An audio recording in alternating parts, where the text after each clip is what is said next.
Study IQ IAS, अब तैयारी हुई अफोर्डेबल।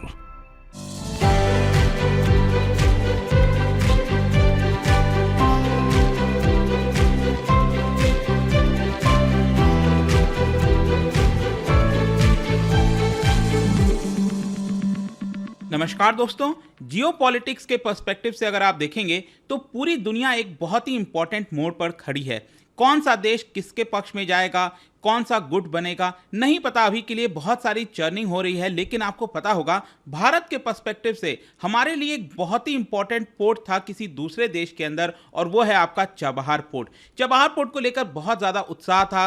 पहले 1-2 साल में हमने देखा कि कितना ज़्यादा डेवलपमेंट हो रहा था, लेकिन यहाँ पर प्रॉब्लम क्या है चाबहार पोर्ट को लेकर कि जब भी वेस्टर्न कंट्रीज सैंक्शंस लगा देते हैं ईरान के ऊपर तो हमें यहाँ पर मुसीबत आ जाती है। जब सैंक्शंस यहाँ से हटता है तो हम यहाँ पर काम कर पाते हैं। तो ये जो पूरा एक प्रकार से डायलेमा में छोड़ दिया है भारत को कि आखिर भारत करे क्या। तो भारत की जो विदेश नीति होगी, क्या ये इसी बेसिस पर डिपेंड करेगी कि वेस्टर्न कंट्रीज जो चाहेंगे वैसा ही होगा?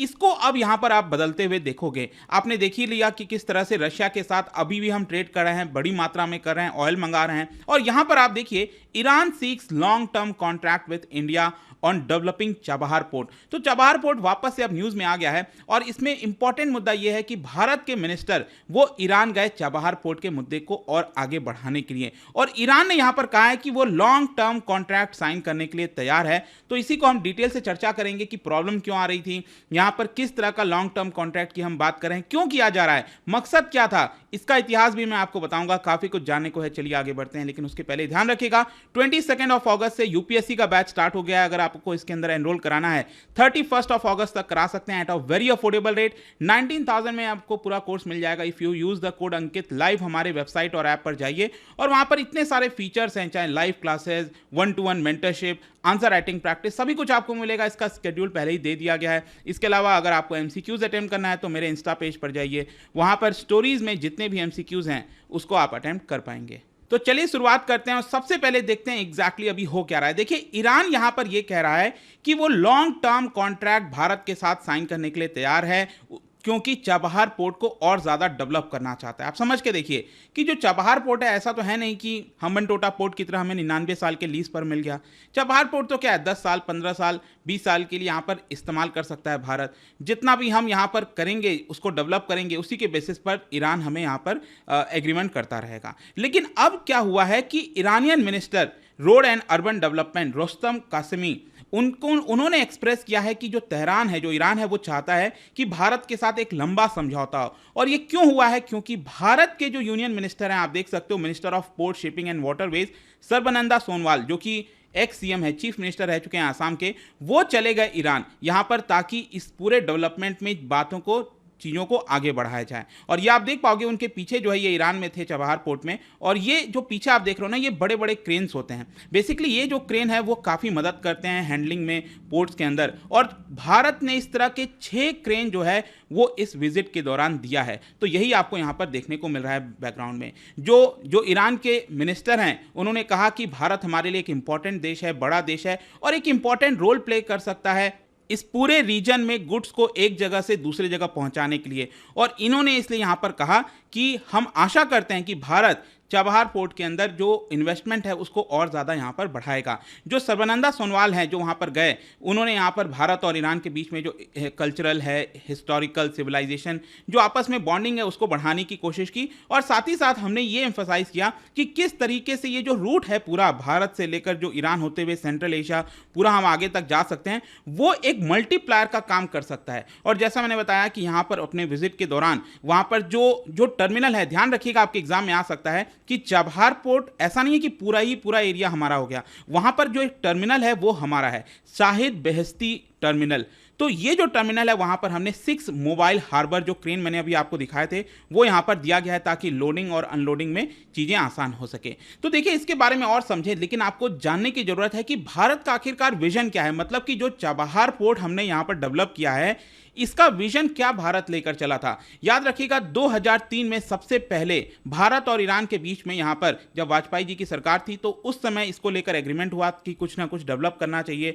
और उस समय बेसिकली अगर आप देखोगे तो हमारा 3 मेन ऑब्जेक्टिव था। तो यह ऑब्जेक्टिव आपके लिए जानना जरूरी है और अब ये ऑब्जेक्टिव किस तरह से चेंज हो रहा है वो भी आप समझिए। सबसे पहले यहां पर जो ऑब्जेक्टिव था हमारा वो ये था कि भारत यहां पर अपना इंफ्रास्ट्रक्चर प्रोजेक्ट बनाए और गल्फ में एक तरह से एक एग्जाम्पल सेट करे कि हमारे पास पावर है कि हम बड़े बड़े इंफ्रास्ट्रक्चर बना सकते हैं। तो इसकी वजह से बाकी के जो देश हैं वहां पर भी हम इन्वेस्टमेंट बढ़ा सकेंगे और भारत के पावर को बढ़ा सकेंगे। तो ये एक सबसे पहला मकसद था। दूसरा मेन मकसद था यहां पर कि आपको पता ही है पाकिस्तान के माध्यम से हम ट्रेड कर नहीं सकते, बड़ी दिक्कत है। तो एक ऑल्टरनेटिव रूट यहां से हम निकाल सकें और बाकी देशों में यहां पर जाने की कोशिश कर सकें। फिर तीसरा यहां पर जो एक इंपॉर्टेंट चीज वो हुआ कि क्योंकि अफगानिस्तान के अंदर हम अपना टाइज बढ़ाना चाहते थे और आपको पता ही है अफगानिस्तान और भारत के टाइज काफी अच्छे थे अनटिल अनलेस ये जो तालिबान वाला पूरा मुद्दा हुआ।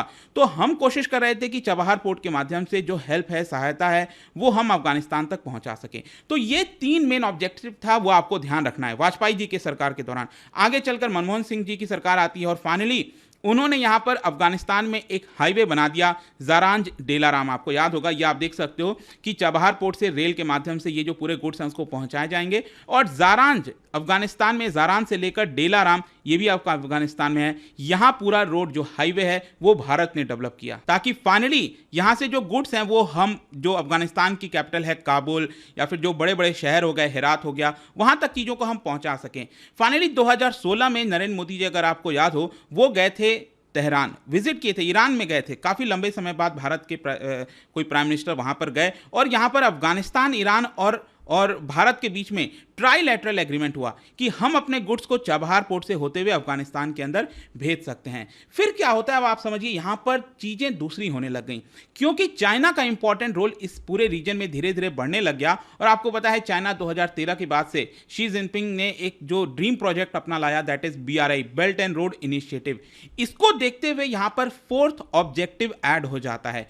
4th ऑब्जेक्टिव क्या है? 4th ऑब्जेक्टिव यह है कि हम एक ऑल्टरनेटिव दे रहे हैं, जो सेंट्रल एशियन कंट्रीज हैं यहां पर उनको ये वाला जो रूट है उसका एक ऑल्टरनेटिव मिल जाएगा, बजाय they want to use the belt and road initiative. तो बेल्ट एंड रोड इनिशिएटिव का एक ऑल्टरनेटिव ये हमारे लिए 4th ऑब्जेक्टिव हो गया। और 2018 में ये जो पोर्ट है मैंने आपको बताया ये भारत को सौंप दिया गया और उसके बाद से हमने अभी तक लगभग 215 वेसल जो है 4 million ton of bulk cargo वो हमने यहां पर सप्लाई किया है।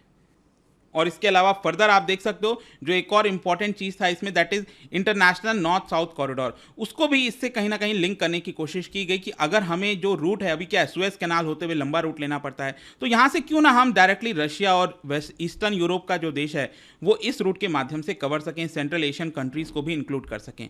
तो ये सारे इंपॉर्टेंट चीजें होने लगी। लेकिन क्वेश्चन ये है कि ये जो ऑब्जेक्टिव हमने रखा, भारत ने रखा, इसमें प्रॉब्लम क्यों आया, रोड ब्लॉक क्यों आया? इसका सबसे मेन कारण है वेस्टर्न कंट्रीज। यहां पर हमने इंफ्रास्ट्रक्चर बनाया, बड़े मात्रा में निवेश किया, लेकिन क्या होता था कि जब भी यूनाइटेड स्टेट्स या फिर बाकी की जो वेस्टर्न कंट्रीज हैं उनका रिलेशन अगर मान लो ईरान के साथ सही है, याद होगा जब ओबामा प्रेसिडेंट थे यूनाइटेड स्टेट्स के, तो उस समय 2015 में एक एग्रीमेंट साइन हुआ ईरान और कई देशों के साथ मिलकर, that is JCPOA, joint comprehensive plan of action.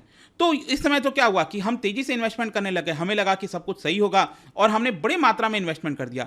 फिर ट्रम्प साहब आते हैं और वो क्या करते हैं कि ये एग्रीमेंट को जो है दरकिनार कर देते हैं। फिर यहां पर सैंक्शंस लग गया ईरान के ऊपर और जो हमने इन्वेस्टमेंट किया था ऐसा लग रहा था वो पूरा डूब जाएगा। उसका मतलब क्या हुआ?